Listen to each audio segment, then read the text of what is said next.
Good morning, everyone. Thank you so much for tuning to the premiere of the HAPA Talkbacks. Today we have two guests, Yavette Mcgee and Serena Rodgers, and they're both in the show. One writ and one is in the show. The Valerie and the Curse of Fate. Welcome to the stage, Yavette Mcgee. Woo! Good morning, Yvette. How are you, sweetheart? Good morning. I'm here. Yes. I'm here. All right. Give us just a little information about yourself. Okay. Well, I'm a junior this year. I'm gonna have a acting major. I've been an acting major since my freshman year, and it's very exciting. I'm the writer and the director of the show. Wonderful.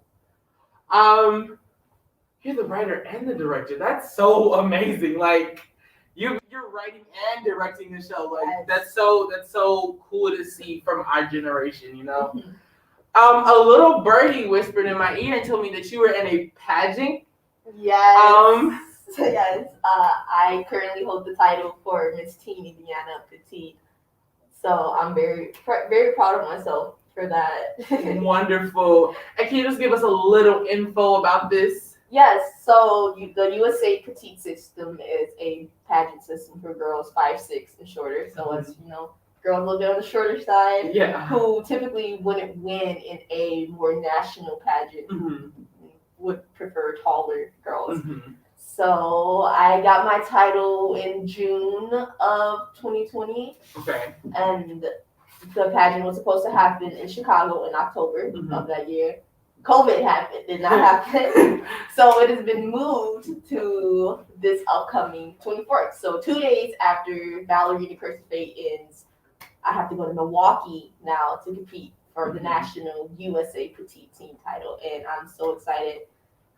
Well, we're rooting for you, girl. Yes, thank you. Go ahead and let us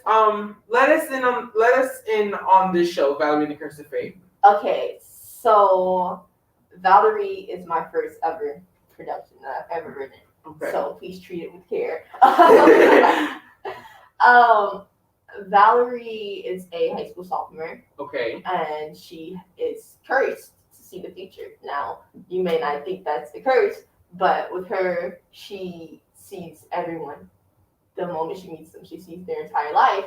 Mm-hmm. And of course, with someone that you love, it's hard to see how they're going to die, everything they're going to go through. And she meets a boy named Anthony. And she cannot see his future, which sends her for a whirlwind because for the last 3,000 years, she has been able to see everyone's future. Wow. Yes. Wow, this show seems so amazing. Can you tell us your inspiration for writing the show? I think I wanted to write a show where we see a minority cast, a little black girl having magical powers, doing something amazing like Narnia instead of them being in the streets with shows like Power or Empire or anything where it's just like we see minority races doing things illegal. Yeah. I wanted to see us be magical. We can have powers, we can talk to gods, we can be goddesses, And I think the world needed that. So I've read the script, and correct me if I'm wrong, there is a little Cuban Santeria in there, is it not? Yes. So it explores a couple of different religions and beliefs. Mm-hmm. And the Santeria part was actually inspired by a late friend of mine. He was Cuban, and he told me about Santeria for the first time. And I thought that would be a good thing to add in in honor of him. Wonderful. Other than writing this show and directing the show, are you actually in this show? Yes, I am in the show.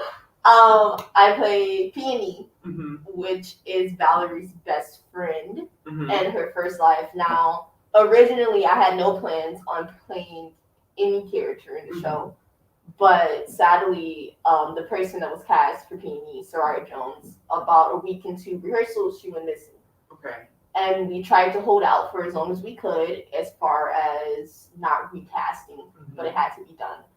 So Soraya is still missing. Yes. If you guys know any information about Soraya Jones or where she may be, please contact the police and please bring her home safely to us.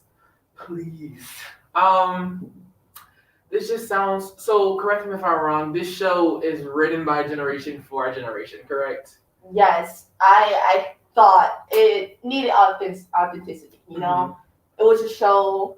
It's all the dialogue and everything. It's how we actually talk. Yeah. I didn't want it to be prim and proper. I wanted to look at my classmates. And I wanted to look at the show and see themselves. Yeah. See their dialogue, their mannerisms, the way they behave. I want everything to be natural because I feel as a Black woman in theater, I can look into stages and not see myself, not see a representation of myself. Yeah. So I think our generation needed someone to look and be able to say, I'm like that person, you know? Yeah. I understand that because a lot of times we're theater kids. So like we love theater no matter what happens, but people who are not necessarily have the strong passion like we do don't always dive into theater because they feel as if they can't connect with it.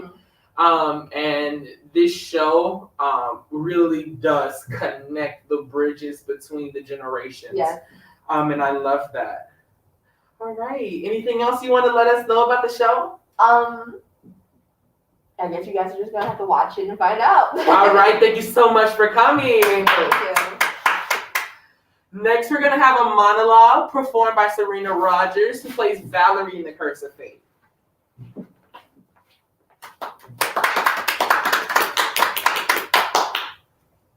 In every life, my soul is all that stays the same. Never my face, sometimes my name. I've been Valerie once before, but I can't escape these memories. My regrets, they haunt me. She haunts me. And I will never forgive myself. Her name was Catalina, and it was in a time when America was yet to be free. Wow. That was amazing. All right. Hi, Miss Serena Rodgers. How are you?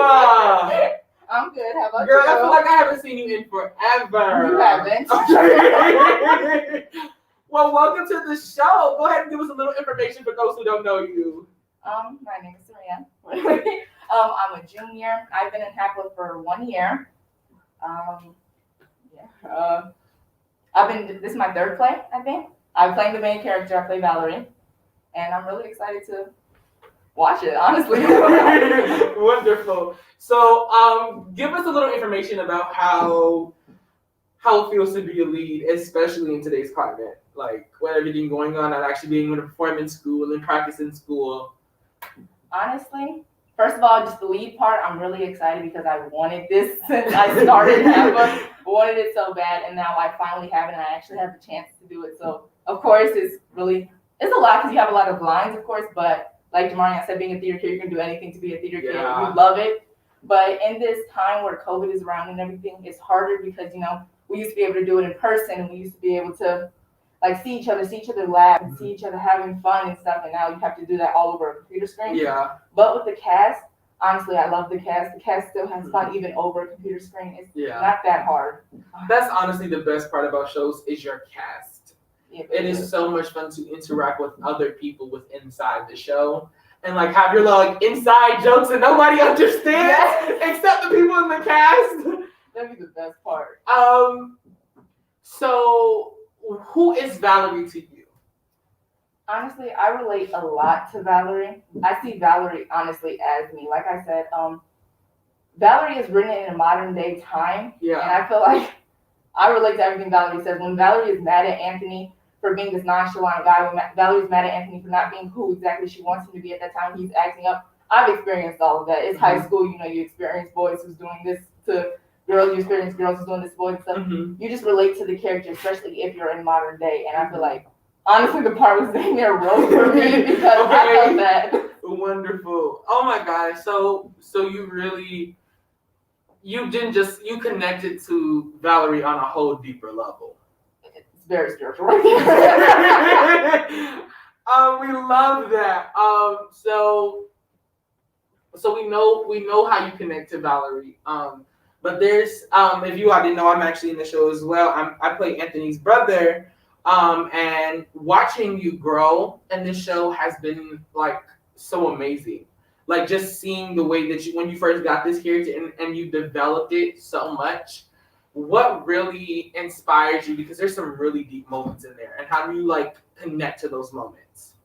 Well, like I said, I felt that. I felt everything. So I bring in the emotions that I have felt in those moments. Mm-hmm. But also, I probably say that my acting in the past, when COVID first started, I was in a play called The Women, Yes. and it got cut short. I was so upset. So I realized we never know when things can be cut short. So I had to make the best out of this. I had to connect in the different, like, I put myself in Valerie's shoes. I made Valerie me. I made me Valerie, all that stuff. You know?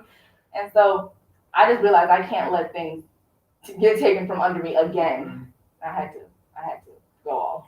So, so in your words, this is pretty much an amazing show. So guys, the show does tune, starts tomorrow, Thursday, Friday, and Saturdays at 7 o'clock, and Sunday is at 2 o'clock. Is there anything else you would like to say about the show? Come watch me be Valerie. Come enjoy the show, everybody. All right, thank you so much for tuning into the very first premiere show of the HAPA Talkback. Let's go ahead and give a hand for our guest today, Miss Yavette Mcgee.